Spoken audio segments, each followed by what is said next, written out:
La Biblia, libro sagrado y fuente inagotable de misterios, ha confundido y fascinado a estudiosos y creyentes por igual a lo largo de los siglos. En sus páginas encontramos pasajes que desafían nuestra comprensión y nos invitan a explorar más allá de las interpretaciones superficiales. Este viaje que emprendemos juntos busca desentrañar 7 de los versículos más enigmáticos, aquellos cuyo verdadero significado puede transformar nuestra visión del mundo y fortalecer nuestra fe. Cada versículo que examinaremos ha sido objeto de debates y controversias. Por ejemplo, en Números 21:4-9 encontramos la historia de las serpientes ardientes enviadas por Dios, un relato que ha sido criticado, pero también profundamente analizado por su rica simbología. Este pasaje nos enseña sobre la justicia divina y la redención, mostrando que incluso en los castigos hay una oportunidad para la salvación y el aprendizaje. Al abordar estos textos, no solo buscaremos entender el qué, sino el porqué detrás de los actos divinos. ¿Por qué un Dios amoroso enviaría serpientes venenosas a su propio pueblo? La respuesta yace en la comprensión de la relación entre el pecado, la consecuencia y la misericordia divina, un tema recurrente que exploraremos a través de cada enigma presentado en estos versículos. La Biblia no es un libro estático, es una fuente viva de sabiduría y revelación que nos desafía a crecer y profundizar en nuestra fe. Acompáñanos en este viaje a través de sus pasajes más complejos y reveladores. Pero antes de empezar, comparte este vídeo con alguien que amas, ya sea a través de WhatsApp o incluso Facebook. Es nuestro deber difundir la palabra del Señor a la mayor cantidad de personas posible. Y si te gustan estudios como este, comenta abajo, quiero más. Solo así sabré si debo traer más videos. Primer principio, la doble cara del castigo divino. El pasaje de Números 21:4-9, donde Dios envía serpientes ardientes para morder a los israelitas, plantea una pregunta difícil. ¿Cómo puede un Dios amoroso enviar tal castigo? Este versículo es un ejemplo clásico de los juicios divinos que, aunque severos, también están imbuidos de misericordia y propósitos educativos. La respuesta yace en el contexto histórico y espiritual del pueblo de Israel. Recién liberados de la esclavitud egipcia, los israelitas no tardaron en mostrar incredulidad y descontento, olvidando las muchas bendiciones y protecciones que Dios les había concedido. La llegada de las serpientes no solo fue un castigo, sino también un despertar espiritual necesario. A través del arrepentimiento y la creación de la serpiente de bronce, a la cual mirar para ser sanados, Dios proporcionó un medio de salvación. Este acto prefigura el sacrificio de Cristo mencionado en Juan 3:14-15, donde se compara a Jesús elevado en la cruz con la serpiente en el desierto, ambos símbolos de salvación. Por lo tanto, este pasaje enseña que, aunque Dios puede permitir pruebas y sufrimientos en nuestras vidas, siempre proporciona un camino hacia la redención y el crecimiento espiritual. Es un recordatorio de que nuestra fe se fortalece no solo en la comodidad, sino también en los desafíos que enfrentamos. Segundo principio, el destructor y los instrumentos de Dios. Isaías 54:16 revela una faceta intrigante de la soberanía de Dios. He creado al herrero que sopla las ascuas en el fuego y que saca la herramienta para su obra, y he creado al destructor para destruir. Este versículo desafía nuestra comprensión de la bondad y la justicia de Dios al afirmar que Él ha creado incluso al destructor.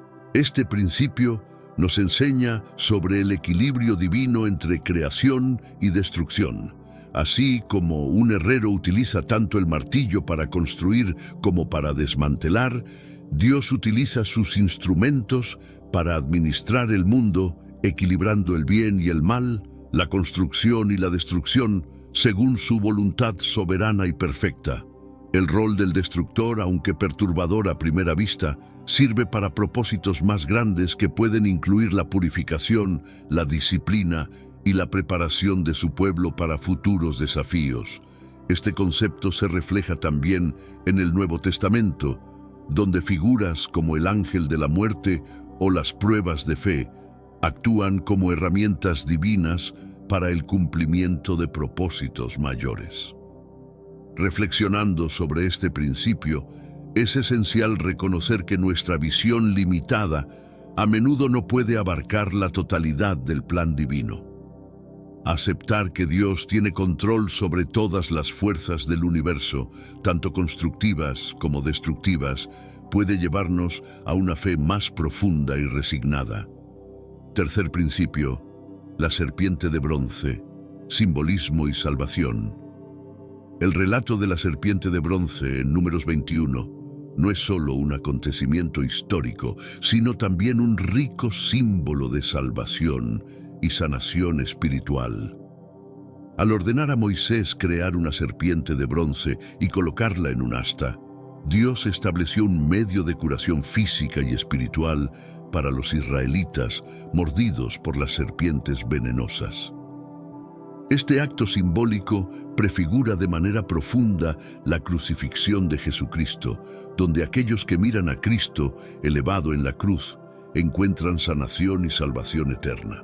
Este paralelismo se destaca en el Evangelio de Juan, reforzando el mensaje de que la fe en Dios trae consuelo y redención incluso en las circunstancias más desesperadas.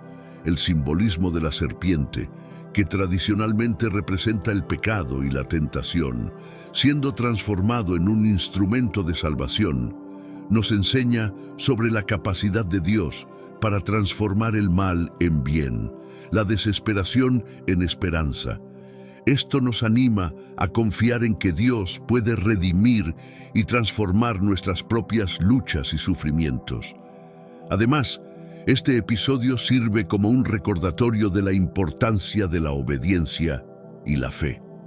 Al igual que los israelitas debían mirar a la serpiente de bronce para ser curados, nosotros debemos dirigir nuestra mirada hacia Dios y su providencia, confiando en que Él tiene el poder de sanar y restaurar nuestras vidas. Cuarto principio, el juicio a través de lo inesperado. El relato de Eliseo, los osos y los jóvenes burlones, en 2 de Reyes 2, 23-25, presenta un evento sorprendente y perturbador. Este incidente, donde 2 osos descienden y atacan a un grupo de jóvenes que se burlaban de Eliseo por su calvicie, a menudo es malinterpretado y visto como una reacción desproporcionada. Este pasaje, sin embargo, lleva consigo un mensaje más profundo sobre el respeto hacia la autoridad espiritual y las consecuencias del desprecio hacia lo sagrado. Eliseo, como sucesor de Elías, llevaba el manto profético y la autoridad de Dios. Burlarse de él equivalía a desafiar la propia autoridad de Dios. El juicio divino, manifestado a través de los osos, no solo castigaba a los jóvenes, sino que servía como una advertencia severa a toda la comunidad sobre la seriedad de respetar a los profetas y, por extensión, a Dios mismo. Este tipo de juicio divino destaca la santidad de Dios y su demanda de respeto y reverencia. Además, este episodio enseña sobre la protección divina hacia sus siervos y las maneras a veces misteriosas en que Dios defiende su pacto y su palabra. Aunque pueda parecer severo, el acto de justicia divina refleja la importancia de la disciplina y el orden dentro de la comunidad de fe, asegurando que la irreverencia y la burla no queden sin respuesta. Estas narraciones no solo enriquecen nuestra comprensión bíblica, sino que también nos desafían a reflexionar sobre nuestras propias actitudes hacia la autoridad y lo sagrado. A medida que continuamos explorando estos principios, se nos invita a examinar más de cerca cómo nuestras acciones y actitudes reflejan nuestro respeto por Dios y su palabra. Quinto principio, la ley, el pecado y la redención.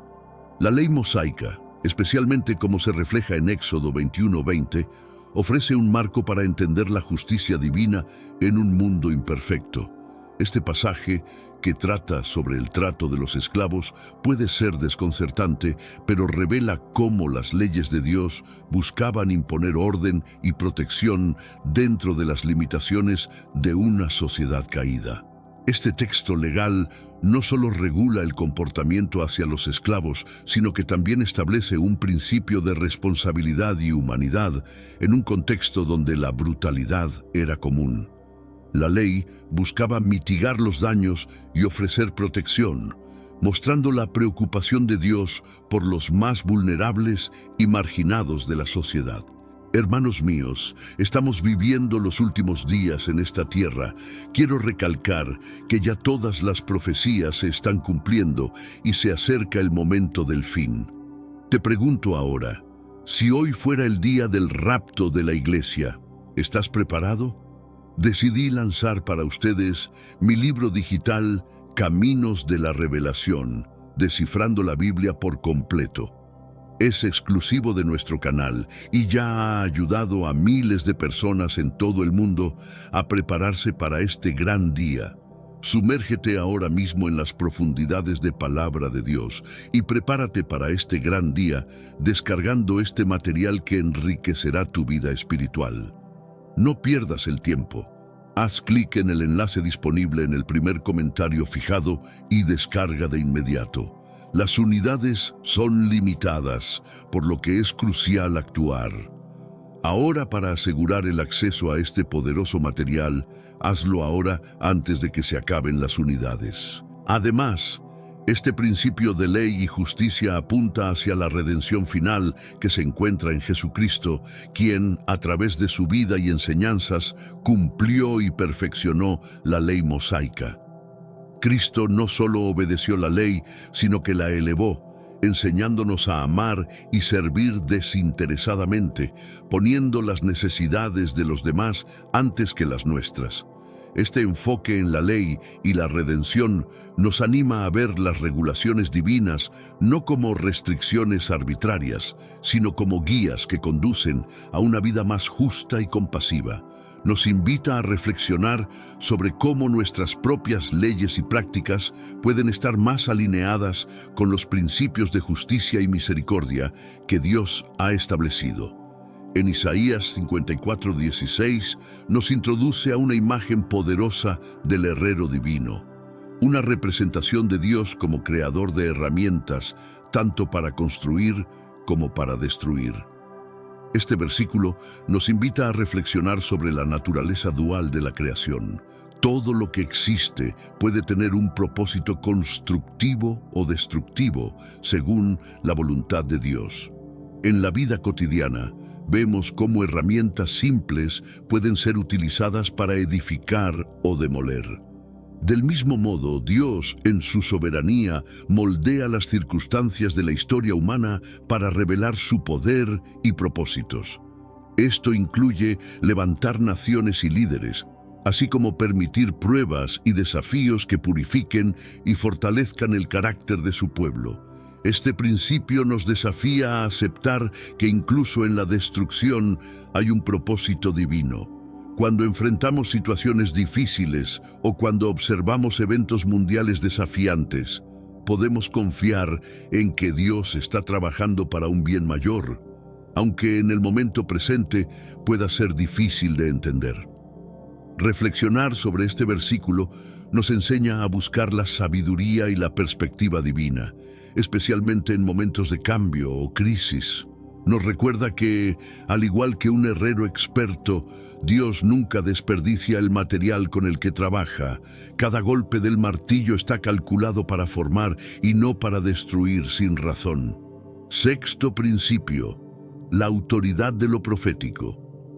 La historia de Eliseo y los jóvenes burlones, detallada en 2 Reyes 2, 23-25, más que una simple narrativa sobre un castigo divino, subraya la seriedad de la autoridad profética y el respeto debido a quienes Dios ha llamado.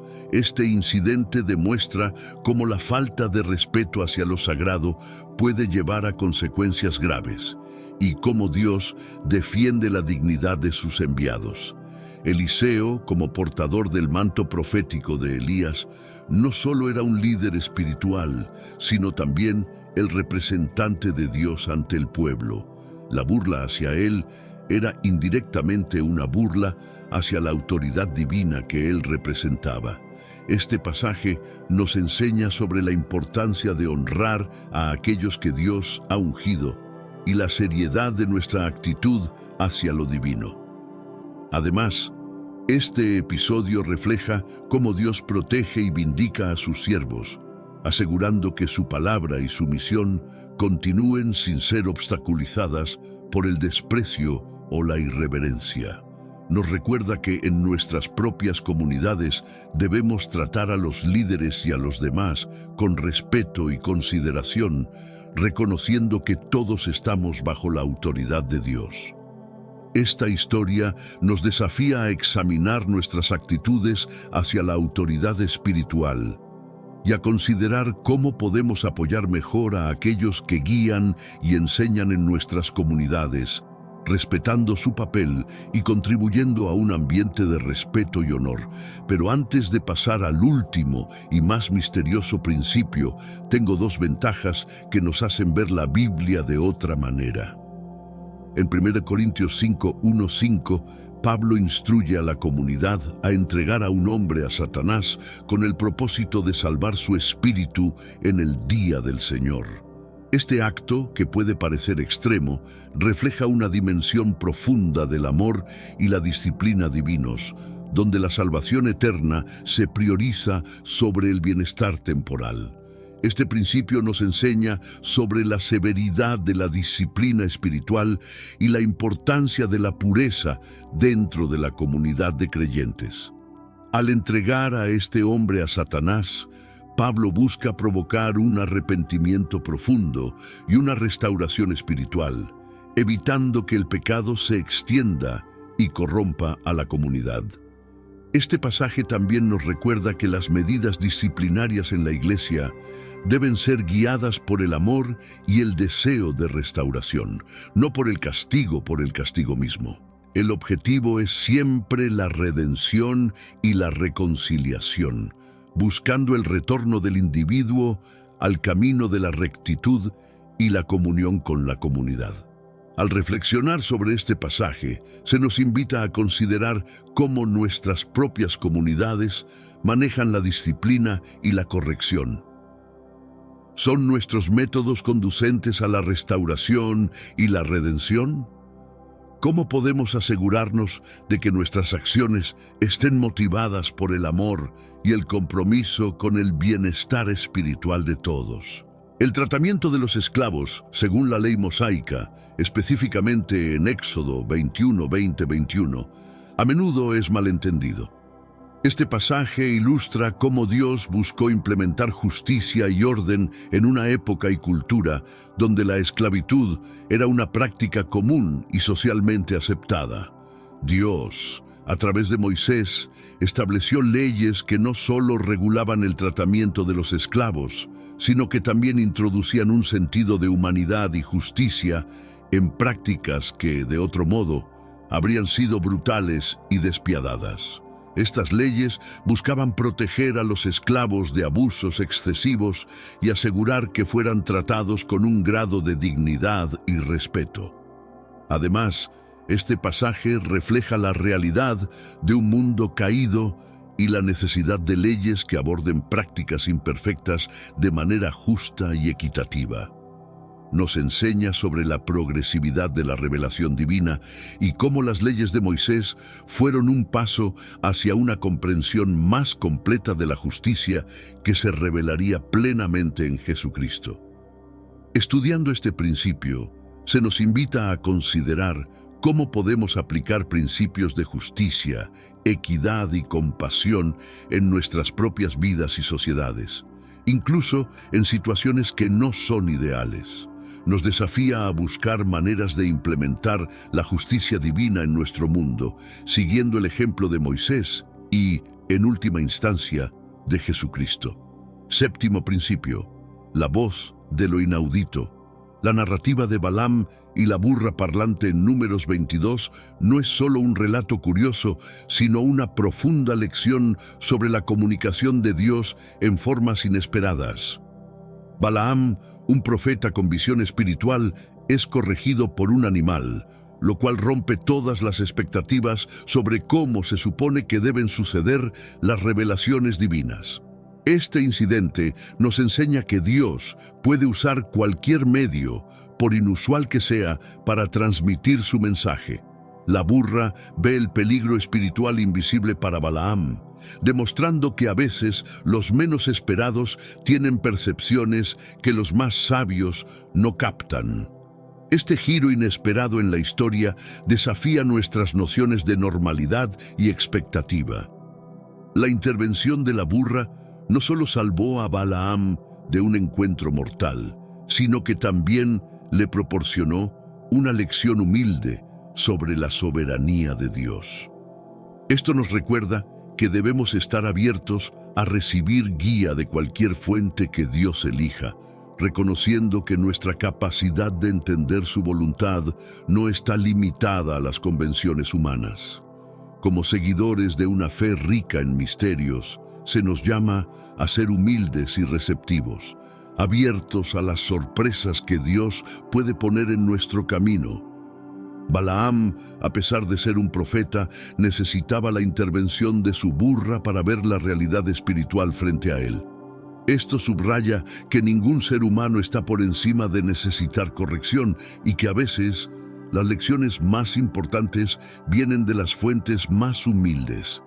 La comunicación de la burra no solo detiene a Balaam en su camino, sino que también lo protege de las consecuencias de sus acciones potencialmente desastrosas.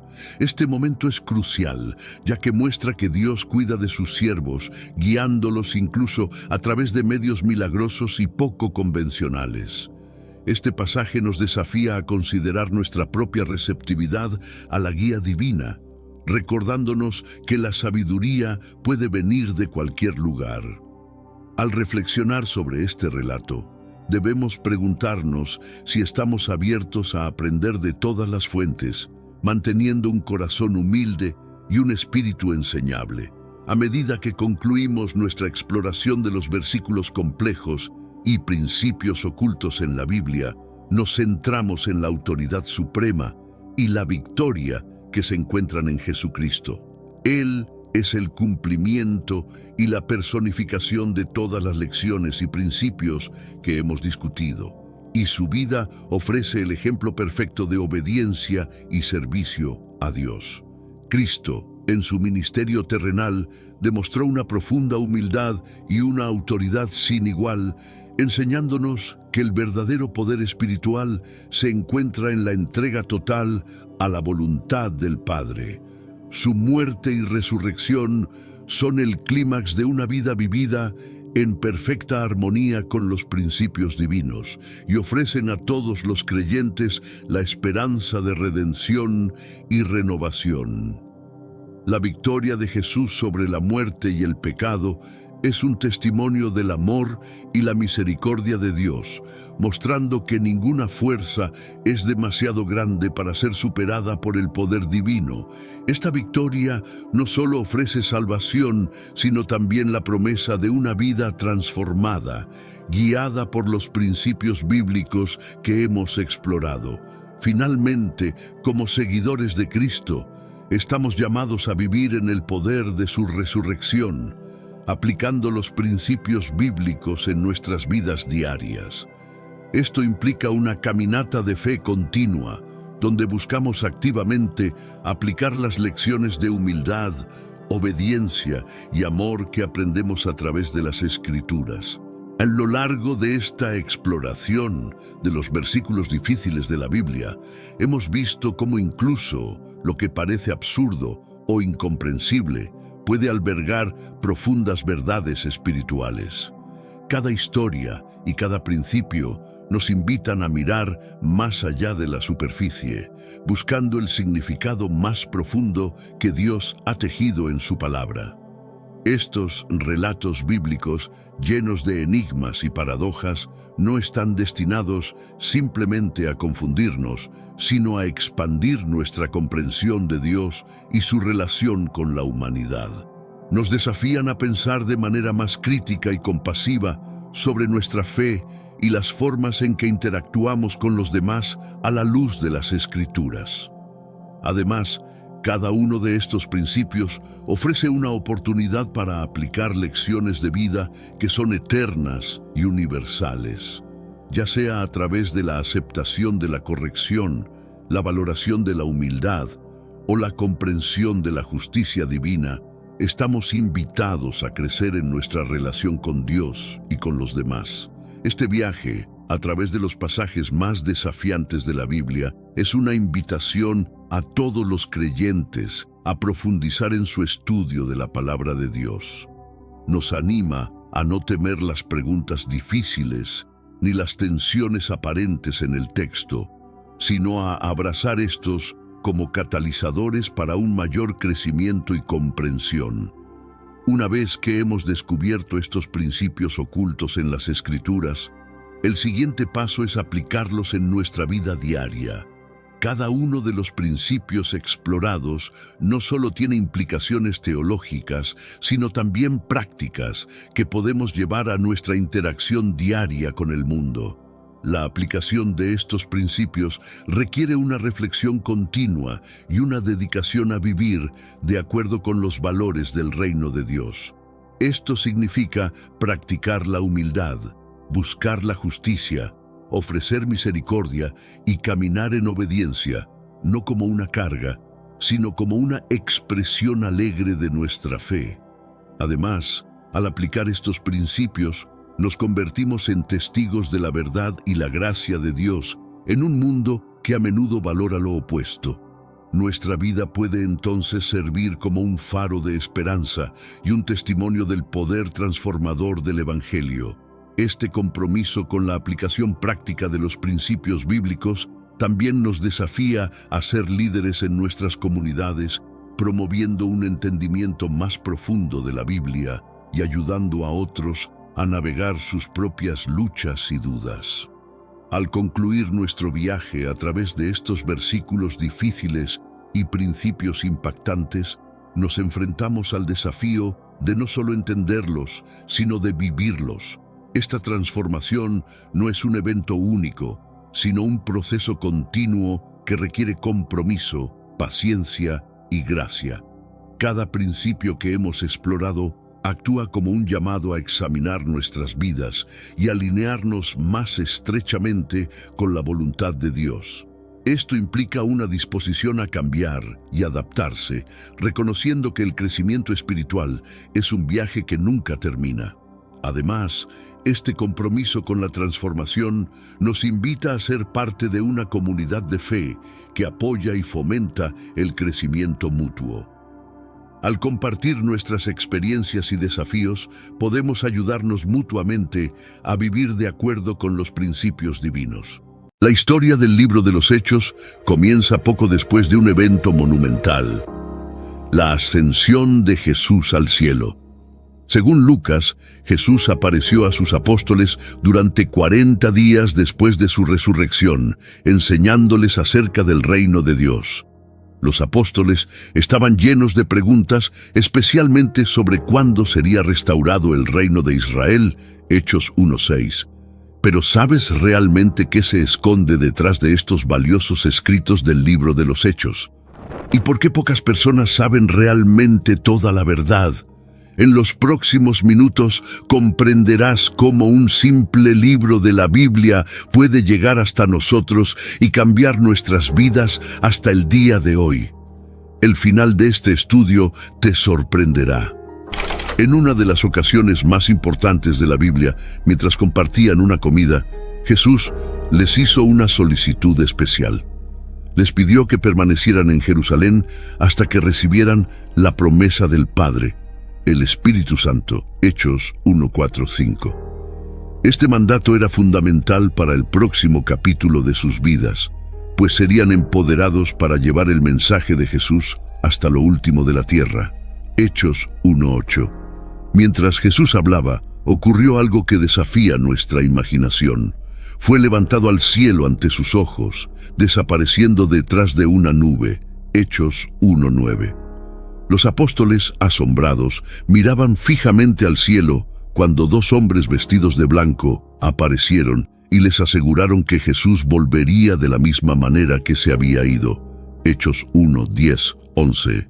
Movidos por esta experiencia trascendental, los discípulos regresaron a Jerusalén. Allí se unieron en oración, formando una comunidad de unos 120 seguidores, incluyendo a valientes mujeres y a María, la madre de Jesús.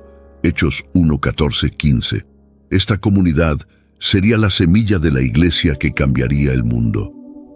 Antes de continuar con este estudio tan especial, comparte este video con alguien que amas, ya sea a través de WhatsApp o incluso Facebook. Nuestra mayor misión como creyentes es difundir las palabras del Señor a la mayor cantidad de personas posible. Y si te gustan estudios completos como estos, comenta abajo, quiero más. Solo entonces sabré si realmente debería subir videos nuevos como este todos los días. Durante los 40 días posteriores a su resurrección, Jesús apareció repetidamente a sus apóstoles. En estas apariciones les compartió enseñanzas profundas sobre el reino de Dios, preparando sus corazones y mentes para la misión que estaba por venir. Hechos 1:3. Este periodo fue crucial, pues cimentó en ellos las verdades que habrían de proclamar. En una de esas apariciones, mientras comían juntos, Jesús les instruyó que no se alejaran de Jerusalén. Les habló de la promesa del Espíritu Santo, el poder divino que recibirían y que los capacitaría para ser sus testigos. Hechos 1:4-5. La expectativa de esta promesa llenaba sus corazones de esperanza y anticipación. Los apóstoles, aún con una comprensión parcial de los planes divinos, preguntaron a Jesús si restauraría el reino a Israel en ese momento. Hechos 1:6. Jesús les respondió que no les correspondía conocer los tiempos o las sazones que el Padre había fijado, pero les aseguró que recibirían poder cuando el Espíritu Santo viniera sobre ellos. Hechos 1:7-8. Este diálogo reveló la transición que estaba por ocurrir, de una expectativa terrenal y política a una misión espiritual y global. Con la promesa del Espíritu Santo, los apóstoles estaban a punto de ser transformados de discípulos temerosos a valientes mensajeros del Evangelio. Antes de ascender al cielo, Jesús dio a sus apóstoles una instrucción clave. Debían permanecer en Jerusalén hasta recibir el Espíritu Santo. Este mandato no era simplemente una orden logística, sino una preparación para el poder que vendría sobre ellos. Hechos 1:4-5. La espera en Jerusalén simbolizaba obediencia y expectación. Jesús explicó que el Espíritu Santo les proporcionaría la capacidad necesaria para ser sus testigos en Jerusalén, en toda Judea y Samaria y hasta los confines de la tierra. Hechos 1:8. Este poder no solo sería una fuerza interior, sino un equipamiento divino para llevar a cabo la gran comisión que les había sido dada. La espera también permitió a los apóstoles reflexionar sobre las enseñanzas de Jesús y unirse en oración. Juntos, formaron una comunidad dedicada a la oración y la intercesión, esperando con fe el cumplimiento de la promesa. Hechos 1:14.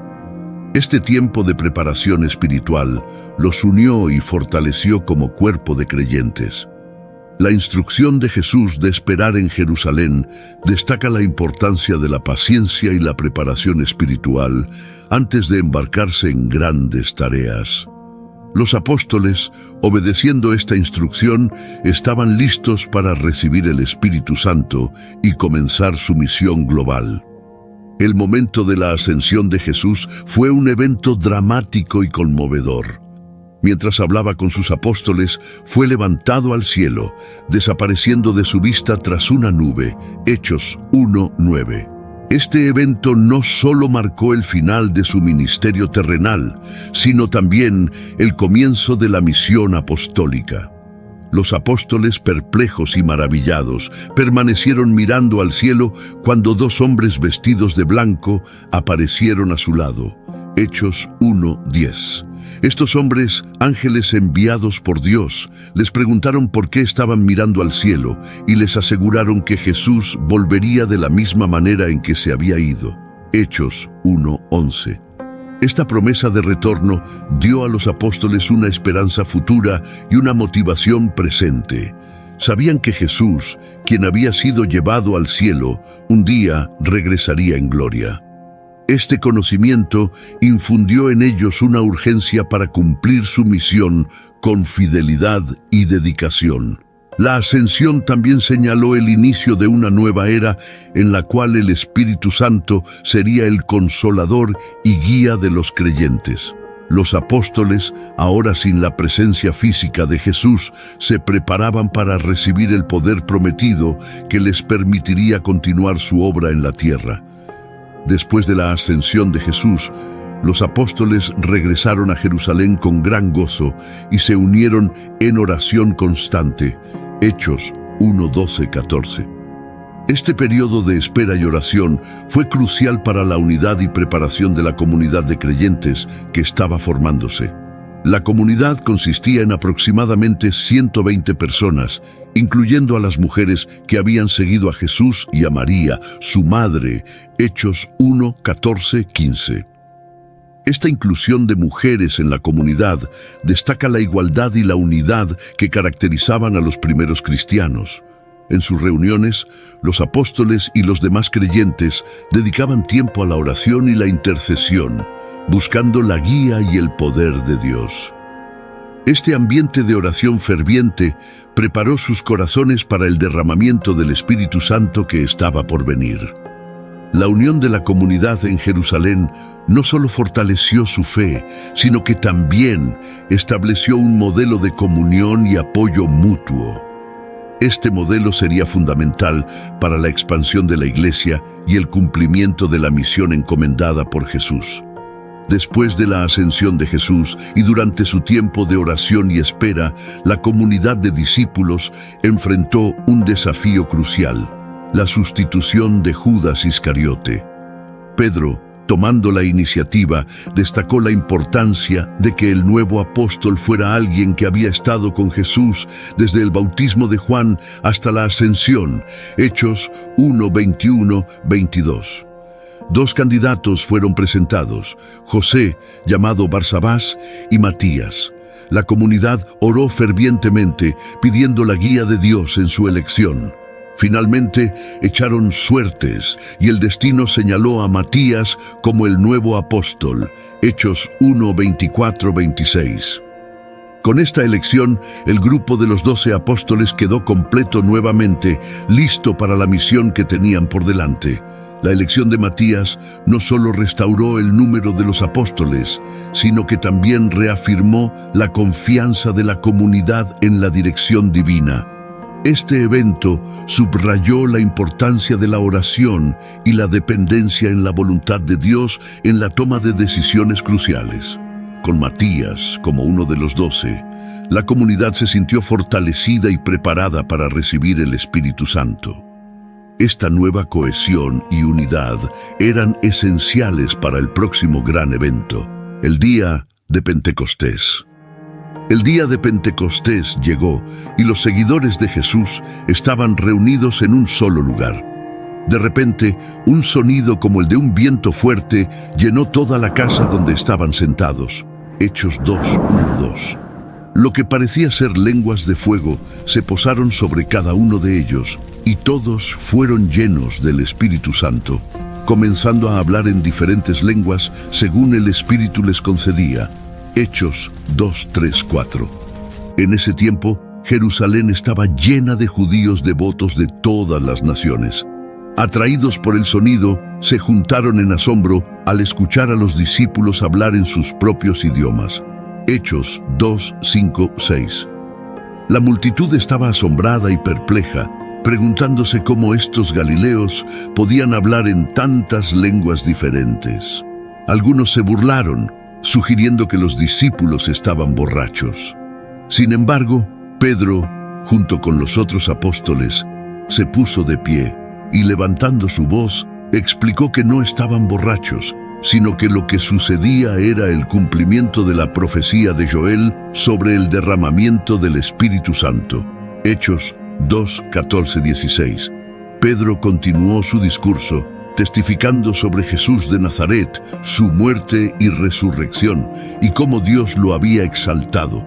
Invitó a todos a arrepentirse y ser bautizados en el nombre de Jesús para el perdón de los pecados y recibir el don del Espíritu Santo. Hechos 2, 36, 38. Ese día, unas 3.000 personas aceptaron su mensaje y fueron bautizadas, añadiéndose a la comunidad de creyentes. Hechos 2, 41. El discurso de Pedro en el día de Pentecostés fue un momento crucial para la naciente iglesia. Dirigiéndose a la multitud, Pedro citó la profecía de Joel, que hablaba de un tiempo en el que Dios derramaría su espíritu sobre toda carne. Joel 2, 28, 29, Hechos 2, 17, 18. Hermanos míos, estamos viviendo los últimos días en esta tierra. Quiero recalcar que ya todas las profecías se están cumpliendo y se acerca el momento del fin. Te pregunto ahora, si hoy fuera el día del rapto de la iglesia, ¿estás preparado? Decidí lanzar para ustedes mi libro digital Caminos de la Revelación, descifrando la Biblia por completo. Es exclusivo de nuestro canal y ya ha ayudado a miles de personas en todo el mundo a prepararse para este gran día. Sumérgete ahora mismo en las profundidades de Palabra de Dios y prepárate para este gran día descargando este material que enriquecerá tu vida espiritual. No pierdas el tiempo. Haz clic en el enlace disponible en el primer comentario fijado y descarga de inmediato. Las unidades son limitadas, por lo que es crucial actuar. Ahora, para asegurar el acceso a este poderoso material, hazlo ahora antes de que se acaben las unidades. Este evento, dijo Pedro, estaba ocurriendo ante sus ojos, cumpliendo las antiguas promesas de Dios. Pedro explicó que Jesús de Nazaret, un hombre aprobado por Dios con milagros y prodigios, había sido entregado y crucificado por los planes determinados de Dios. Pero Dios lo resucitó, liberándolo de los lazos de la muerte, porque era imposible que la muerte lo retuviera. Hechos 2, 22, 24. Esta resurrección era una confirmación de su mesianismo y divinidad. Pedro continuó citando las Escrituras, mostrando cómo David había profetizado sobre la resurrección de Cristo, afirmando que su alma no sería dejada en el Hades, ni su carne vería corrupción. Salmos 16:10, Hechos 2:27.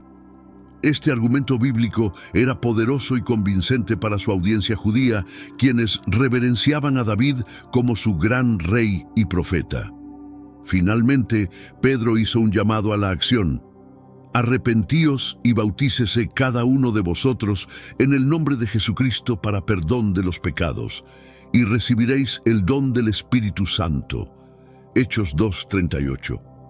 Este llamado resonó profundamente, y miles respondieron, marcando el comienzo explosivo de la iglesia cristiana. El nacimiento de la iglesia cristiana fue un evento extraordinario que ocurrió el día de Pentecostés. Tras el poderoso discurso de Pedro, alrededor de 3.000 personas aceptaron el mensaje y fueron bautizadas, añadiéndose a la comunidad de creyentes. Hechos 2:41. Este crecimiento explosivo fue testimonio del poder transformador del Espíritu Santo. Los nuevos creyentes se dedicaron a la enseñanza de los apóstoles, a la comunión, al partimiento del pan y a la oración. Hechos 2:42. Esta devoción creó una comunidad unida y vibrante, caracterizada por la generosidad y el cuidado mutuo. Los creyentes compartían todo lo que tenían, vendiendo sus posesiones y bienes para distribuir entre todos según la necesidad de cada uno. Hechos 2, 44, 45. El asombro y la reverencia llenaban a todos, mientras los apóstoles realizaban muchos signos y prodigios. La comunidad cristiana no solo crecía en número, sino también en espiritualidad y unidad. Esta vida comunitaria atrajo a muchos más y el Señor añadía cada día a los que habían de ser salvos. Hechos 2:47. La iglesia primitiva, nacida en el fuego del Espíritu Santo, estableció un modelo de vida cristiana que continuaría inspirando a generaciones futuras. Su dedicación a la enseñanza, la comunión, la oración y la ayuda mutua formó la base de una comunidad de fe resiliente y expansiva. La primera comunidad cristiana, formada tras el día de Pentecostés, se distinguía por su profunda unión y espíritu de compartir. Los creyentes se reunían diariamente en el templo y en las casas, partiendo el pan con alegría y sencillez de corazón, alabando a Dios y disfrutando del favor de todo el pueblo. Hechos 2, 46, 47. Esta vida en comunidad no era solo una práctica religiosa, sino una forma de vida que integraba la fe en cada aspecto de su existencia diaria. La enseñanza de los apóstoles guiaba sus prácticas y comportamientos, creando una cultura de amor, servicio y apoyo mutuo. Esta unidad y generosidad eran testimonio vivo del poder transformador del Evangelio. Uno de los aspectos más notables de esta comunidad era su disposición a compartir sus bienes materiales. Aquellos que poseían tierras o casas las vendían y traían el dinero a los pies de los apóstoles, quienes distribuían a cada uno según su necesidad. Hechos 4:34-35. Esta práctica radical de compartir garantizaba que no hubiera entre ellos ningún necesitado. La vida en la primera comunidad cristiana era un reflejo del reino de Dios en la tierra, una comunidad donde se vivían los valores del Evangelio de manera tangible y diaria. Este testimonio de amor y unidad no solo fortalecía a los creyentes, sino que también atraía a más personas a la fe, mostrando el poder de la vida en Cristo. Un día, Pedro y Juan se dirigían al templo para la oración de la tarde, alrededor de las 3. Al acercarse a la entrada llamada la Puerta Hermosa, encontraron a un hombre cojo de nacimiento que pedía limosna. Hechos 3:1-2. Este hombre, que había sido llevado allí todos los días para mendigar, miró a Pedro y Juan, esperando recibir algo de ellos. Pedro, fijando su mirada en él, dijo: «Míranos». El hombre los miró atentamente, esperando recibir alguna limosna. Hechos 3:4-5. Pero Pedro, lleno del Espíritu Santo, le dijo: «No tengo plata ni oro, pero lo que tengo te doy. En el nombre de Jesucristo de Nazaret, levántate y anda». Hechos 3:6. Tomando al hombre de la mano derecha, Pedro lo levantó, y al instante sus pies y tobillos fueron fortalecidos. El hombre, lleno de asombro y gratitud, comenzó a caminar, saltar y alabar a Dios mientras entraba al templo con Pedro y Juan. Hechos 3:7-8. La multitud que lo reconocía como el mendigo cojo se quedó maravillada y asombrada por lo que había sucedido. Este milagro no solo restauró la salud física del hombre, sino que también proporcionó una poderosa demostración del poder de Jesús resucitado. La curación en la Puerta Hermosa se convirtió en un testimonio vivo del amor y la gracia de Dios, atrayendo la atención de muchos hacia el mensaje del Evangelio. El milagro en la Puerta Hermosa atrajo una gran multitud, y Pedro vio la oportunidad de compartir el Evangelio. Dirigiéndose a la multitud, explicó que la curación del cojo no fue por su propio poder, sino por la fe en el nombre de Jesús, a quien ellos habían crucificado, pero que Dios había resucitado de los muertos. Hechos 3:12-16. Pedro exhortó a la multitud a arrepentirse y convertirse para que sus pecados fueran borrados y tiempos de refrigerio vinieran de parte del Señor. Hechos 3:19-20.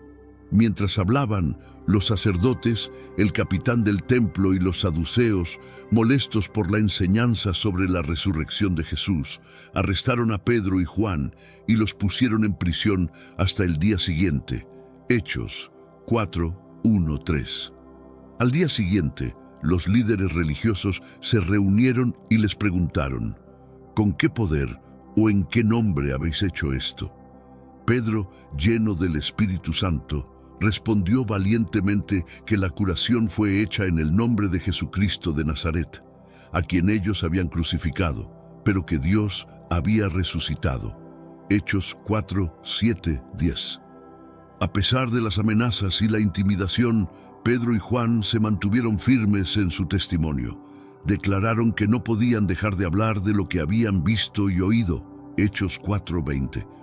La valentía y la firmeza de los apóstoles frente a la persecución inspiraron a muchos y fortalecieron la fe de la comunidad cristiana. A medida que la iglesia crecía, también lo hacía la oposición de las autoridades religiosas. Los sumos sacerdotes y los saduceos, llenos de celos, arrestaron a todos los apóstoles y los pusieron en la cárcel pública. Hechos 5:17-18. Sin embargo, durante la noche, un ángel del Señor abrió las puertas de la cárcel y los sacó, diciéndoles que volvieran al templo y siguieran predicando el mensaje de vida. Hechos 5:19-20. Al amanecer, los apóstoles obedecieron y regresaron al templo para enseñar. Cuando las autoridades descubrieron que los apóstoles no estaban en la cárcel, sino predicando en el templo, los trajeron nuevamente ante el consejo, pero sin violencia, temiendo la reacción del pueblo. Hechos 5:21-26. El sumo sacerdote les recordó la orden de no enseñar en el nombre de Jesús, acusándolos de querer hacerlos responsables de la sangre de Jesús. Pedro y los otros apóstoles respondieron con valentía: es necesario obedecer a Dios antes que a los hombres. Hechos 5:29. Testificaron que Dios había resucitado a Jesús, a quien ellos habían matado, y que ahora Jesús estaba exaltado como príncipe y salvador. Hechos 5:30-31. A pesar de las amenazas y los azotes, los apóstoles se alegraron de haber sido considerados dignos de sufrir por el nombre de Jesús. Continuaron enseñando y predicando en el templo y en las casas sin cesar acerca de Jesucristo. Hechos 5:40-42. Su perseverancia y alegría en medio de la persecución sirvieron como testimonio poderoso del poder y la presencia del Espíritu Santo en sus vidas. A pesar de la creciente oposición, los apóstoles continuaron comprometidos con la predicación del Evangelio. La comunidad cristiana seguía creciendo y los apóstoles realizaban muchos signos y maravillas entre la gente. Hechos 5:12. La gente traía a los enfermos a las calles y los ponían en camas y camillas, esperando que al menos la sombra de Pedro cayera sobre ellos mientras pasaba. Hechos 5:15. Multitudes se reunían de las ciudades circundantes, trayendo a los enfermos y a los atormentados por espíritus impuros, y todos eran sanados. Hechos 5:16. Estos milagros confirmaban el mensaje del Evangelio y mostraban el poder de Dios obrando a través de los apóstoles. Sin embargo, la creciente influencia de los apóstoles también atrajo más oposición de las autoridades religiosas. Los sumos sacerdotes y los saduceos, llenos de celos, arrestaron nuevamente a los apóstoles y los encarcelaron. Pero durante la noche, un ángel del Señor abrió las puertas de la cárcel y los liberó, ordenándoles que volvieran al templo y siguieran predicando. Hechos 5:17-20. Al día siguiente, los apóstoles obedecieron y continuaron su misión con renovado vigor. La valentía y la perseverancia de los apóstoles, a pesar de la persecución, inspiraron a muchos a unirse a la fe cristiana. La comunidad crecía en número y en espíritu, fortalecida por los milagros y la enseñanza de los apóstoles. Este periodo de expansión y milagros sentó las bases para el crecimiento continuo de la Iglesia. A medida que la comunidad cristiana crecía, surgieron tensiones internas. Un problema significativo fue la distribución diaria de alimentos. Los judíos de habla griega se quejaron de que sus viudas eran desatendidas en comparación con las de habla hebrea. Hechos 6:1. Este conflicto amenazaba con dividir a la comunidad y distraer a los apóstoles de su misión principal de predicar y orar.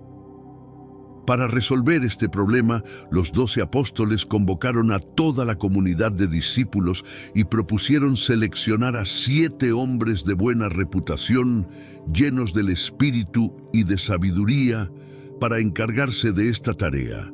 Hechos 6:2-3. Esta decisión permitiría a los apóstoles dedicarse a la oración y al ministerio de la palabra sin interrupciones.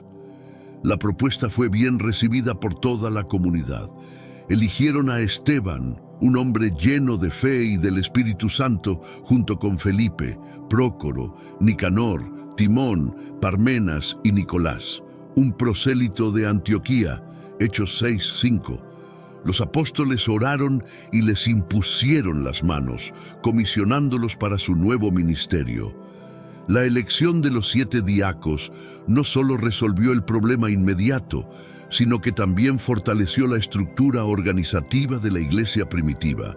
Con esta nueva organización, la palabra de Dios seguía extendiéndose y el número de discípulos aumentaba grandemente en Jerusalén, incluyendo a muchos sacerdotes que obedecían la fe. Hechos 6:7. Entre los 7 diáconos elegidos, Esteban se destacó por su fe y por los milagros que realizaba. Lleno de gracia y poder, hacía grandes prodigios y señales entre el pueblo. Hechos 6:8. Su ministerio atrajo la atención de muchos, pero también provocó la oposición de algunos miembros de la sinagoga, quienes no podían resistir la sabiduría y el espíritu con el que hablaba. Hechos 6:9-10. Estos opositores, incapaces de refutar a Esteban, incitaron a algunos hombres a acusarlo falsamente de blasfemar contra Moisés y contra Dios. Así, lo arrestaron y lo llevaron ante el concilio. Hechos 6:11-12. Allí presentaron testigos falsos que afirmaron que Esteban hablaba contra el templo y la ley, alegando que Jesús de Nazaret destruiría el lugar y cambiaría las costumbres que Moisés había transmitido. Hechos 6:13-14. En su defensa, Esteban pronunció un discurso poderoso y extenso, repasando la historia de Israel desde Abraham hasta Salomón. Destacó cómo los patriarcas y líderes de Israel habían resistido a Dios y a sus mensajeros repetidamente. Hechos 7:2-53. Al final de su discurso, acusó al concilio de traicionar y asesinar al justo, a quien Dios había enviado. Estas palabras encendieron la ira del concilio. Llenos de furia, se lanzaron sobre Esteban y lo llevaron fuera de la ciudad para apedrearlo. Mientras lo apedreaban, Esteban, lleno del Espíritu Santo, oró diciendo: Señor Jesús, recibe mi espíritu, y Señor, no les tomes en cuenta este pecado. Hechos 7:59-60. Así, Esteban se convirtió en el primer mártir cristiano, su muerte marcando el comienzo de una gran persecución contra la iglesia en Jerusalén. Tras la muerte de Esteban, se desató una severa persecución contra la iglesia en Jerusalén, y todos, excepto los apóstoles, fueron esparcidos por las regiones de Judea y Samaria. Hechos 8:1. Esta dispersión, aunque trágica, sirvió para esparcir el mensaje del Evangelio a nuevas regiones.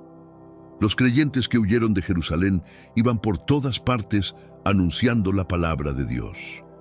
Felipe, uno de los diáconos, se dirigió a la ciudad de Samaria, donde proclamó a Cristo. Las multitudes prestaban atención unánime a las palabras de Felipe, viendo las señales que hacía.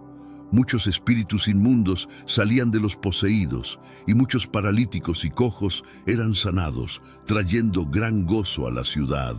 Hechos 8:5-8. En Samaria también estaba un hombre llamado Simón, quien practicaba la magia y había asombrado a la gente de la ciudad, proclamándose alguien grande.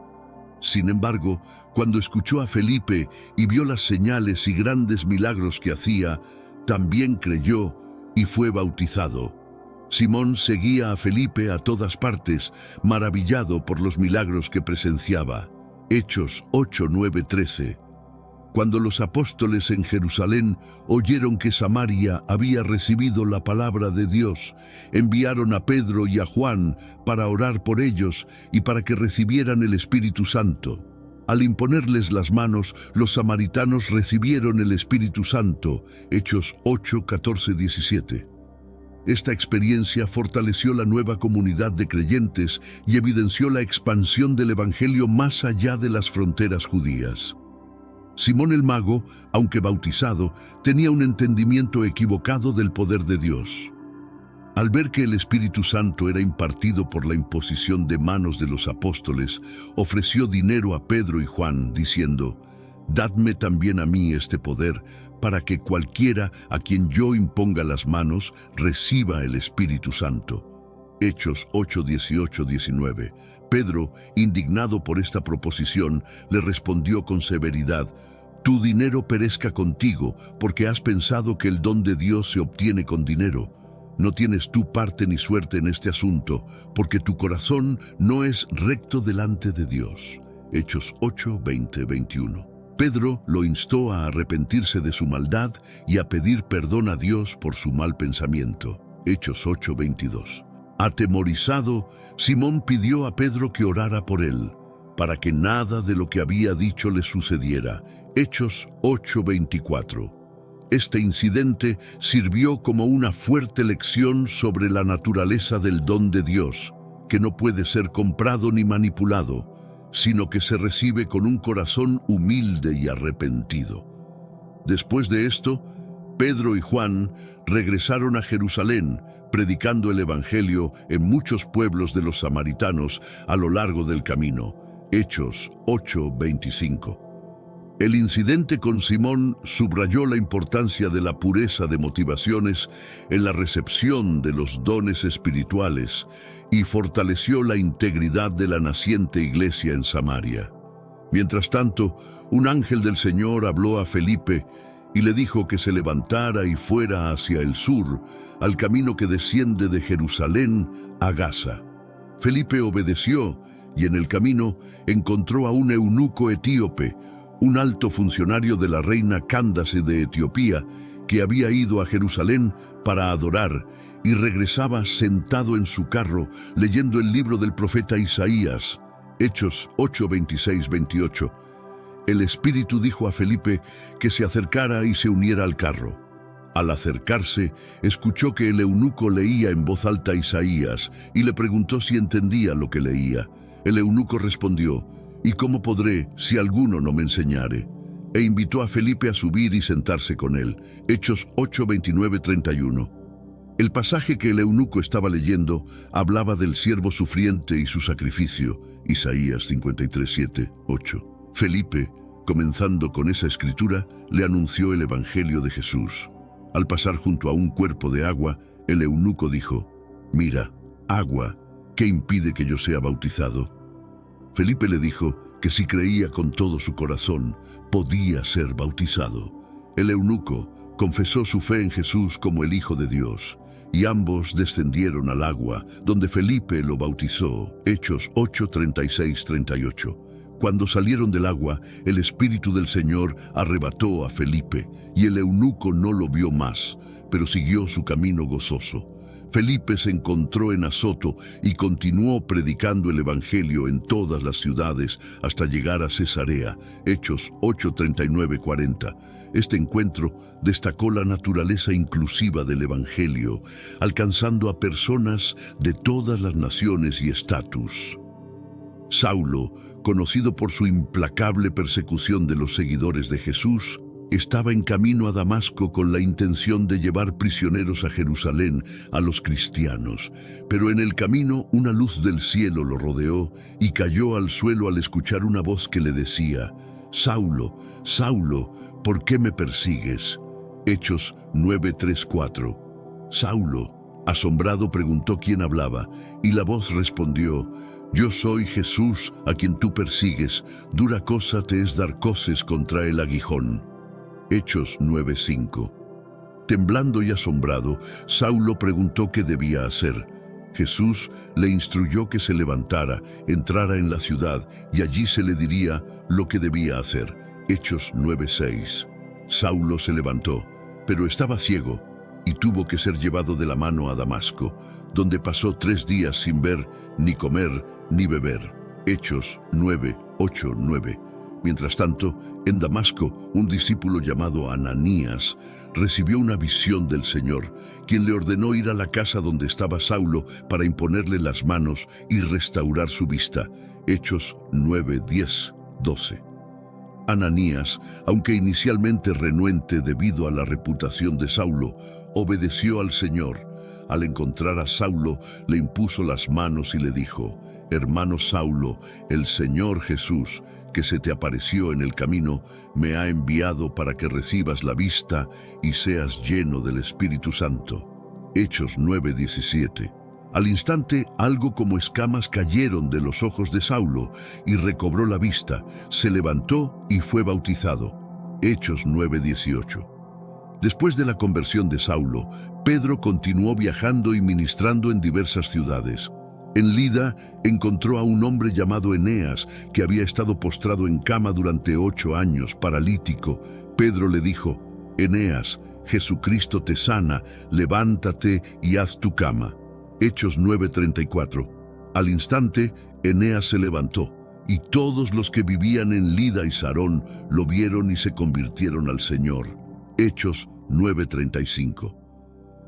Mientras Pedro estaba en Lida, los discípulos en Jope oyeron que estaba cerca y enviaron a 2 hombres a rogarle que no tardara en venir. En Jope, una discípula llamada Tabita, conocida por sus buenas obras y caridades, había enfermado y muerto. Los discípulos la lavaron y la pusieron en una habitación superior. Hechos 9:36-37. Cuando Pedro llegó, lo llevaron a la habitación superior donde estaban todas las viudas llorando y mostrando las túnicas y vestidos que Tabita había hecho mientras estaba con ellas. Pedro entonces hizo que todos salieran de la habitación, se arrodilló y oró. Volviéndose hacia el cuerpo dijo: Tabita, levántate. Hechos 9:40. Ella abrió los ojos y al ver a Pedro se incorporó. Él la tomó de la mano y la ayudó a levantarse, y luego llamó a los santos y a las viudas, presentándola viva. Hechos 9:41. Este milagro se conoció en toda Jope, y muchos creyeron en el Señor. Pedro permaneció en Jope muchos días con un curtidor llamado Simón. Hechos 9:42-43. La resurrección de Tabita no solo restauró su vida, sino que también fortaleció la fe de la comunidad y atrajo a muchos más al Evangelio. Mientras Pedro estaba en Jope, tuvo una visión que cambiaría la dirección de su ministerio. Subió a la azotea para orar alrededor del mediodía y tuvo hambre. Mientras preparaban la comida, cayó en un éxtasis y vio el cielo abierto y algo parecido a un gran lienzo que descendía, bajando a la tierra por sus 4 puntas. En él había toda clase de cuadrúpedos, reptiles y aves. Hechos 10:9-12.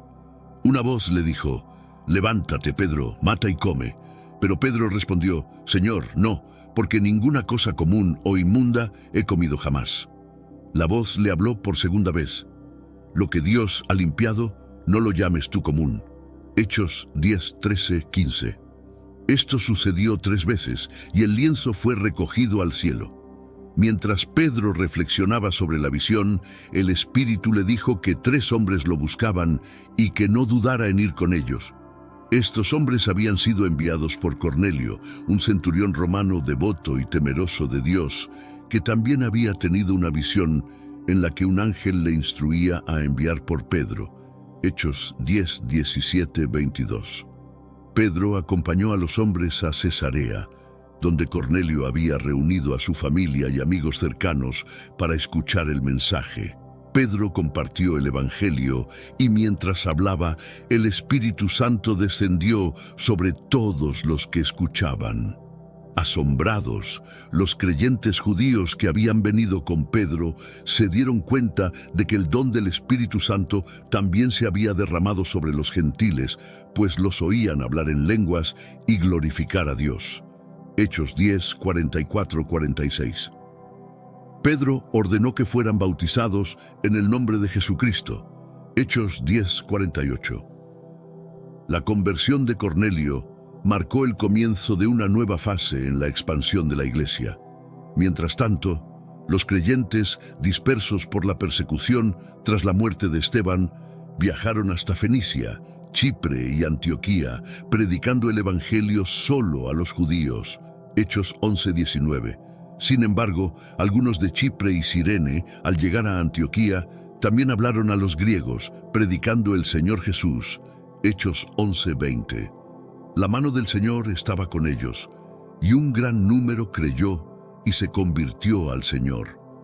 Cuando la noticia llegó a la iglesia en Jerusalén, enviaron a Bernabé a Antioquía. Al llegar y ver la gracia de Dios, se alegró y exhortó a todos a permanecer fieles al Señor con corazón firme. Hechos 11, 22, 23. Bernabé era un hombre bueno, lleno del Espíritu Santo y de fe, y una gran multitud fue añadida al Señor. Hechos 11, 24. Bernabé, al ver la gran obra que Dios estaba haciendo, fue a Tarso en busca de Saulo. Lo encontró y lo llevó a Antioquía, donde enseñaron juntos por un año, reuniéndose con la iglesia y enseñando a mucha gente. Fue en Antioquía donde los discípulos fueron llamados cristianos por primera vez. Hechos 11, 25, 26. Durante este tiempo, algunos profetas descendieron de Jerusalén a Antioquía. Uno de ellos, llamado Agabo, predijo por el Espíritu que habría una gran hambre en todo el mundo, lo cual ocurrió durante el reinado de Claudio. Los discípulos, cada uno conforme a sus posibilidades, decidieron enviar ayuda a los hermanos que vivían en Judea, enviándola por mano de Bernabé y Saulo. Hechos 11, 27, 30. Durante el reinado de Herodes Agripa I, la persecución contra la iglesia se intensificó. Herodes, buscando ganar el favor de los judíos, hizo arrestar a algunos de los miembros de la iglesia. Entre ellos, mandó matar a Jacobo, el hermano de Juan, con la espada. Hechos 12, 1, 2. Al ver que esto agradaba a los judíos, procedió a arrestar también a Pedro durante la fiesta de los panes sin levadura. Hechos 12, 3. Pedro fue encarcelado y custodiado por 4 grupos de 4 soldados cada uno. La iglesia, sin embargo, hacía oración ferviente a Dios por él. Hechos 12, 5. La noche antes de ser presentado ante el pueblo, Pedro dormía entre 2 soldados, atado con 2 cadenas, y los guardias delante de la puerta custodiaban la prisión. De repente, un ángel del Señor se presentó, y una luz resplandeció en la celda. El ángel tocó a Pedro en el costado y lo despertó diciendo: «Levántate pronto». Las cadenas cayeron de sus manos, y el ángel le dijo que se ciñera y se pusiera las sandalias y su manto. Pedro, todavía aturdido, siguió al ángel, pensando que era una visión. Hechos 12, 6, 9. Pasaron la primera y la segunda guardia y llegaron a la puerta de hierro que daba a la ciudad, la cual se abrió por sí misma. Salieron y recorrieron una calle, y de repente el ángel se apartó de él. Pedro, al darse cuenta de que no era un sueño, dijo: «Ahora entiendo realmente que el Señor ha enviado a su ángel y me ha librado de las manos de Herodes». Hechos 12, 10, 11. Pedro se dirigió a la casa de María, madre de Juan Marcos, donde muchos estaban reunidos orando. Tras un breve susto y sorpresa, Pedro les contó cómo el Señor lo había liberado, y luego se fue a otro lugar para evitar ser recapturado. Hechos 12, 12, 17. Después de regresar a Antioquía con Juan Marcos, Bernabé y Pablo, anteriormente conocido como Saulo, fueron enviados por el Espíritu Santo en su primer viaje misionero. partieron de Seleucia y navegaron a Chipre, donde comenzaron a proclamar la palabra de Dios en las sinagogas de los judíos. Hechos 13, 2, 5. En Salamina también encontraron a un mago y falso profeta judío llamado Barjesús, quien trabajaba con el procónsul Sergio Paulo.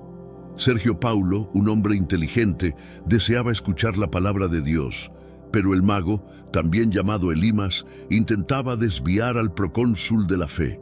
Pablo, lleno del Espíritu Santo, lo miró fijamente y dijo: «Tú, hijo del diablo, enemigo de toda justicia, ¿no cesarás de trastornar los caminos rectos del Señor?». Hechos 13, 9, 10. Inmediatamente, Elimas quedó ciego, buscando a tientas quien lo guiara. Al ver lo ocurrido, el procónsul creyó, maravillado de la enseñanza del Señor. Hechos 13, 11, 12. Desde allí, Pablo y sus compañeros zarparon de Pafos y llegaron a Perge, en Panfilia. Juan Marcos, sin embargo, los dejó y regresó a Jerusalén. Hechos 13, 13. Pablo y Bernabé continuaron su viaje a Antioquía de Pisidia, donde entraron en la sinagoga en el día de reposo y se sentaron. Después de la lectura de la ley y los profetas, los gobernantes de la sinagoga les invitaron a hablar. Si tenían alguna palabra de exhortación para el pueblo. Hechos 13, 14, 15. Pablo se levantó, hizo señas con la mano y comenzó a hablar, repasando la historia de Israel desde el éxodo de Egipto hasta la llegada de Jesús. Explicó cómo Dios había levantado a Jesús como Salvador, descendiente de David, y cómo su muerte y resurrección cumplían las profecías. Invitó a todos a creer en Jesús para el perdón de los pecados, ofreciendo una esperanza que no se podía encontrar en la ley de Moisés. Hechos 13, 16, 41. Después del sermón de Pablo en la sinagoga de Antioquía de Pisidia, muchos judíos y devotos prosélitos siguieron a Pablo y a Bernabé, quienes les hablaron y les instaron a perseverar en la gracia de Dios. Hechos 13:43. El siguiente sábado, casi toda la ciudad se reunió para oír la palabra del Señor. Sin embargo, cuando los judíos vieron las multitudes, se llenaron de celos y comenzaron a contradecir y blasfemar contra lo que Pablo decía. Hechos 13:44, 45. Pablo y Bernabé hablaron con valentía, diciendo que era necesario que la palabra de Dios se les hablara primero a los judíos, pero dado que la rechazaban y se juzgaban indignos de la vida eterna, se volvían ahora a los gentiles. Hechos 13:46. Citando las Escrituras, declararon que el Señor les había mandado ser luz para los gentiles y llevar la salvación hasta los confines de la tierra. Isaías 49:6, Hechos 13:47. Los gentiles, al escuchar esto, se alegraron y glorificaron la palabra del Señor, y todos los que estaban destinados a la vida eterna creyeron. Hechos 13:48. La palabra del Señor se difundió por toda la región. Sin embargo, los judíos incitaron a las mujeres piadosas y distinguidas y a los hombres principales de la ciudad y levantaron persecución contra Pablo y Bernabé, expulsándolos de su territorio. Hechos 13:49-50. Sacudiendo el polvo de sus pies contra ellos, Pablo y Bernabé se dirigieron a Iconio. A pesar de la persecución, los discípulos estaban llenos de gozo y del Espíritu Santo. Hechos 13:51-52. Este evento mostró tanto el poder transformador del Evangelio como la inevitable oposición que enfrentaría la predicación de Cristo. En Iconio, Pablo y Bernabé entraron juntos en la sinagoga de los judíos y hablaron de tal manera que una gran multitud de judíos y griegos creyeron. Hechos 14:1. Sin embargo, los judíos que no creyeron incitaron y amargaron los ánimos de los gentiles contra los hermanos. Hechos 14:2. A pesar de esto, Pablo y Bernabé permanecieron mucho tiempo allí, hablando con valentía en el Señor, quien confirmaba la palabra de su gracia, concediendo señales y prodigios que se realizaban por sus manos. Hechos 14:3. La ciudad se dividió. Unos estaban con los judíos y otros con los apóstoles. Los líderes judíos y gentiles, junto con sus gobernantes, se lanzaron a maltratarlos y a apedrearlos. Al enterarse de esto, Pablo y Bernabé huyeron a Listra y Derbe, ciudades de Licaonia, y a toda la región circundante, y allí continuaron predicando el Evangelio. Hechos 14, 4 y 7. En Listra, mientras predicaban, Pablo vio a un hombre cojo de nacimiento que nunca había caminado. Al mirarlo y ver que tenía fe para ser sanado, Pablo le dijo con voz fuerte: «Levántate derecho sobre tus pies». El hombre saltó y comenzó a caminar. Hechos 14, 8, 10. Cuando la multitud vio lo que Pablo había hecho, levantaron la voz diciendo en lengua licaónica que los dioses habían descendido a ellos en forma de hombres. Hechos 14, 11. Llamaron a Bernabé Zeus y a Pablo Hermes, porque era el que llevaba la palabra. El sacerdote de Zeus, cuyo templo estaba a las puertas de la ciudad, trajo toros y guirnaldas frente a las puertas y junto con la multitud querían ofrecer sacrificios. Pero cuando los apóstoles Bernabé y Pablo lo oyeron, se rasgaron las vestiduras y corrieron entre la multitud, gritando que eran hombres como ellos, y les predicaban para que se apartaran de estas vanidades y se volvieran al Dios vivo. Hechos 14, 12, 15. A pesar de la clara demostración de poder divino en Listra, algunos judíos llegaron de Antioquía e Iconio y persuadieron a las multitudes a volverse contra Pablo. Lo apedrearon y lo arrastraron fuera de la ciudad, creyendo que estaba muerto. Hechos 14, 19. Sin embargo, cuando los discípulos lo rodearon, Pablo se levantó y entró de nuevo en la ciudad. Al día siguiente, él y Bernabé partieron hacia Derbe. Hechos 14, 20. En Derbe predicaron el Evangelio y ganaron muchos discípulos. Después regresaron a Listra, Iconio y Antioquía, fortaleciendo a los discípulos y exhortándolos a permanecer firmes en la fe, diciéndoles que es necesario pasar por muchas tribulaciones para entrar en el reino de Dios. Hechos 14, 21, 22. En cada iglesia designaron ancianos, orando y ayunando, encomendándolos al Señor en quien habían creído. Hechos 14, 23. De regreso a Antioquía, la iglesia que los había enviado, Pablo y Bernabé informaron todo lo que Dios había hecho con ellos y cómo había abierto la puerta de la fe a los gentiles. Hechos 14, 26, 27. Permanecieron allí por mucho tiempo con los discípulos, compartiendo las experiencias y fortaleciendo la comunidad de creyentes. La resistencia y el apedreamiento en Listra subrayaron la violencia y la oposición que los apóstoles enfrentaban, pero también mostraron la determinación y la fe indomable de Pablo. Su recuperación y continua predicación sirvieron como testimonio del poder y la protección de Dios. La creciente inclusión de gentiles en la iglesia cristiana planteó una pregunta crucial. ¿Debían los gentiles cumplir la ley de Moisés para ser salvos? Algunos hombres descendieron de Judea a Antioquía y enseñaban a los hermanos que si no se circuncidaban conforme al rito de Moisés, no podían ser salvos. Hechos 15:1. Esto provocó una gran disensión y debate entre ellos y Pablo y Bernabé. Para resolver esta cuestión, la iglesia decidió que Pablo y Bernabé y algunos otros subieran a Jerusalén para consultar a los apóstoles y a los ancianos sobre este tema. Hechos 15:2. Cuando llegaron a Jerusalén, fueron recibidos por la iglesia, los apóstoles y los ancianos, y relataron todo lo que Dios había hecho con ellos. Pero algunos de la secta de los fariseos, que habían creído, se levantaron y dijeron que era necesario circuncidarlos y mandarles que guardaran la ley de Moisés. Hechos 15:4-5. Los apóstoles y los ancianos se reunieron para considerar este asunto. Después de mucha discusión, Pedro se levantó y recordó a todos cómo Dios lo había elegido para que los gentiles oyeran de su boca el Evangelio y creyeran. Declaró que Dios, que conoce el corazón, dio testimonio a favor de los gentiles, dándoles el Espíritu Santo igual que a ellos, y que no hizo distinción entre nosotros y ellos, purificando sus corazones por la fe. Hechos 15, 7, 9. Finalmente, Santiago, el líder de la iglesia en Jerusalén, habló.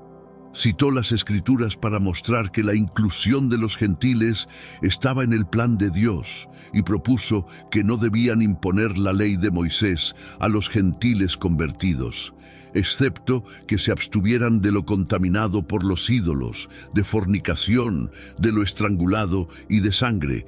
Hechos 15, 19, 20. Esta decisión fue aceptada por todos y enviaron una carta con Pablo y Bernabé a Antioquía, confirmando que los gentiles no estaban obligados a guardar la ley de Moisés para ser salvos. Hechos 15, 23, 29. Después del concilio de Jerusalén, Pablo propuso a Bernabé volver a visitar a los hermanos en todas las ciudades donde habían predicado el Evangelio para ver cómo estaban. Sin embargo, surgió un desacuerdo entre ellos respecto a Juan Marcos, quien los había abandonado en su primer viaje. Bernabé quería llevarlo, pero Pablo no estaba de acuerdo. Este desacuerdo llevó a que se separaran. Bernabé tomó a Marcos y navegó a Chipre, mientras que Pablo escogió a Silas y partió, encomendado por los hermanos a la gracia del Señor. Hechos 15, 36, 40.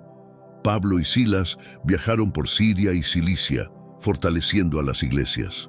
En Listra encontraron a un discípulo llamado Timoteo, hijo de una mujer judía creyente y de padre griego. Pablo decidió llevarlo consigo y lo circuncidó por consideración a los judíos de la región. Hechos 16, 1, 3. Mientras viajaban de ciudad en ciudad, entregaban las decisiones tomadas por los apóstoles y ancianos en Jerusalén para que las obedecieran. Las iglesias eran fortalecidas en la fe y crecían en número cada día. Hechos 16, 4, 5. Guiados por el Espíritu Santo, Pablo y sus compañeros viajaron a través de Frigia y la región de Galacia, pero fueron impedidos por el Espíritu de predicar la palabra en Asia. Entonces, pasando por Misia, intentaron ir a Bitinia, pero el Espíritu de Jesús no se lo permitió. Así que pasando por Misia, descendieron a Troas. Allí, Pablo tuvo una visión en la noche. Un hombre de Macedonia estaba de pie, rogándole y diciendo, «Pasa a Macedonia y ayúdanos». Hechos 16, 6, 9. Después de ver la visión, Pablo y sus compañeros concluyeron que Dios los llamaba a predicar el Evangelio en Macedonia. Zarpando de Troas, navegaron directamente a Samotracia y al día siguiente a Neápolis, y de allí a Filipos, que es una ciudad principal de Macedonia y una colonia romana. En Filipos, Pablo y Silas comenzaron a predicar el Evangelio, sentando las bases para la expansión de la iglesia en Europa. Hechos 16, 10, 12. En Filipos, Pablo y Silas encontraron a una mujer llamada Lidia, vendedora de púrpura de la ciudad de Tiatira, quien adoraba a Dios. Al escuchar a Pablo, el Señor abrió su corazón para que atendiera a lo que Pablo decía. Lidia y su casa fueron bautizados, y ella les rogó que se quedaran en su casa. Hechos 16, 14, 15. Mientras continuaban predicando, encontraron a una esclava que tenía un espíritu de adivinación y que daba grandes ganancias a sus amos. Ella seguía a Pablo y a sus compañeros gritando, «Estos hombres son siervos del Dios Altísimo, quienes os anuncian el camino de salvación». Esto lo hizo por muchos días, hasta que Pablo, molesto, se volvió y dijo al espíritu, «Te mando en el nombre de Jesucristo que salgas de ella». Y el espíritu salió en el mismo momento. Hechos 16, 16, 18. Al ver sus amos que se les había ido la esperanza de ganancia, tomaron a Pablo y a Silas y los arrastraron al mercado ante las autoridades. Los magistrados los mandaron azotar con varas y los echaron en la cárcel, ordenando al carcelero que los guardara con seguridad. El carcelero, siguiendo estas órdenes, los puso en el calabozo interior y les aseguró los pies en el cepo. Hechos 16, 19, 24. A medianoche, Pablo y Silas oraban y cantaban himnos a Dios, y los presos los escuchaban. De repente, hubo un gran terremoto que sacudió los cimientos de la cárcel.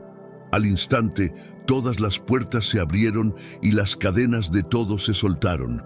El carcelero, despertando y viendo abiertas las puertas de la cárcel, sacó su espada y estaba a punto de matarse, pensando que los presos habían huido.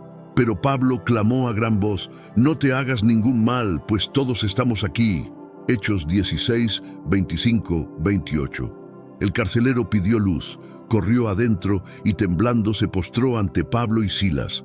Los sacó fuera y les preguntó: «Señores, ¿qué debo hacer para ser salvo?». Ellos respondieron: «Cree en el Señor Jesucristo y serás salvo tú y tu casa». El carcelero les tomó a esa hora de la noche y les lavó las heridas, y enseguida fue bautizado él y todos los suyos. Luego los llevó a su casa y les puso la mesa, y se regocijó con toda su casa de haber creído en Dios. Hechos 16, 29, 34. Después de ser liberados de la prisión en Filipos, Pablo y Silas viajaron a Tesalónica, Berea y finalmente a Atenas. En Atenas, Pablo se sintió profundamente perturbado al ver que la ciudad estaba entregada a la idolatría. Discutía en la sinagoga con los judíos y con los devotos, y en la plaza cada día con los que se encontraban allí. Hechos 17, 16, 17.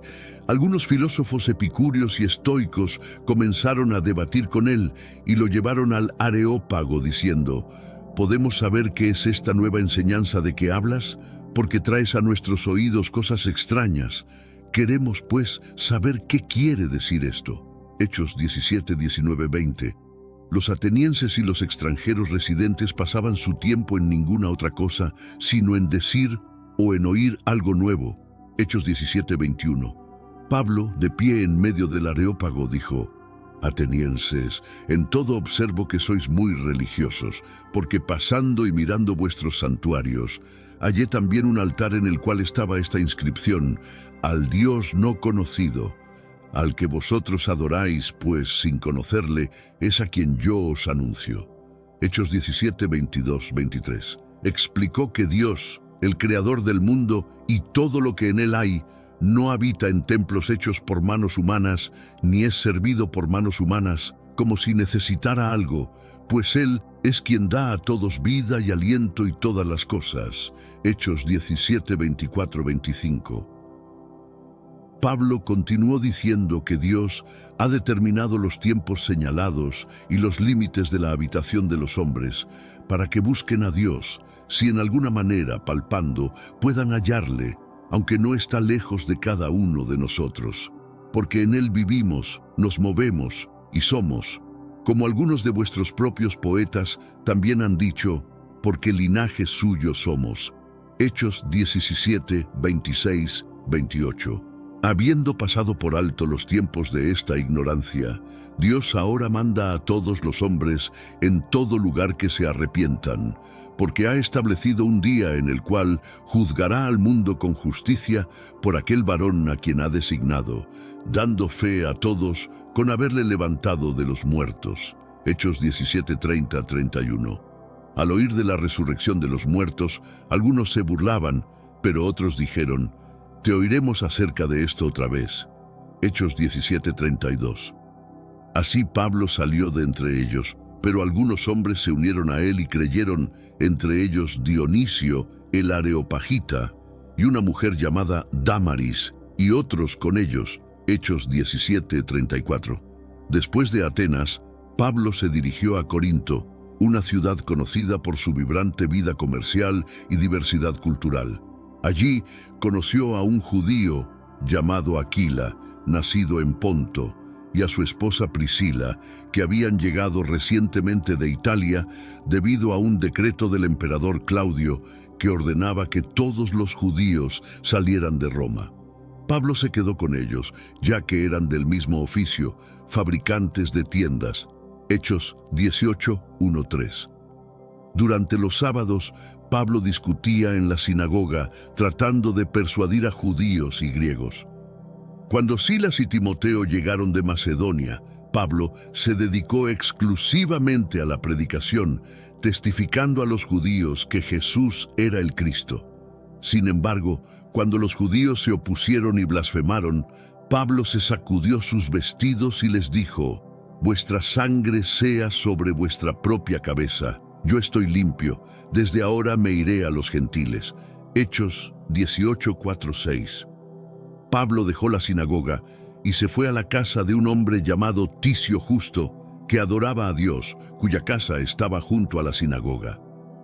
Crispo, el principal de la sinagoga, creyó en el Señor con toda su casa, y muchos de los corintios, al oírlo, creían y eran bautizados. Hechos 18:7-8. El Señor habló a Pablo en una visión una noche: «No temas, sino habla y no calles, porque yo estoy contigo, y nadie te atacará para hacerte daño, porque yo tengo mucho pueblo en esta ciudad». Hechos 18:9-10. Pablo permaneció en Corinto 1 año y 6 meses, enseñando la palabra de Dios entre ellos. Durante este tiempo, los judíos hicieron una insurrección unánime contra Pablo y lo llevaron al tribunal, diciendo que persuadía a los hombres a adorar a Dios contra la ley. Cuando Pablo iba a abrir la boca, Galión, el procónsul de Acaya, dijo a los judíos: «Si fuera alguna injusticia o maldad grave, oh judíos, conforme a derecho os toleraría. Pero si son cuestiones de palabras y nombres y de vuestra ley, vedlo vosotros mismos, porque yo no quiero ser juez de estas cosas». Hechos 18:12-15. Y los echó del tribunal. Entonces todos tomaron a Sóstenes, el principal de la sinagoga, y lo golpearon delante del tribunal. Pero a Galión no le importó nada de esto. Pablo, habiéndose detenido aún muchos días más, se despidió de los hermanos y navegó hacia Siria, acompañado de Priscila y Aquila. En Cencrea se rapó la cabeza porque tenía hecho voto. Llegaron a Éfeso, donde Pablo dejó a Aquila y Priscila. Entró en la sinagoga y discutió con los judíos, quienes le rogaron que se quedara por más tiempo, pero no accedió, sino que se despidió de ellos, diciendo: «Volveré a vosotros, si Dios quiere». Y zarpó de Éfeso. Hechos 18:16-21.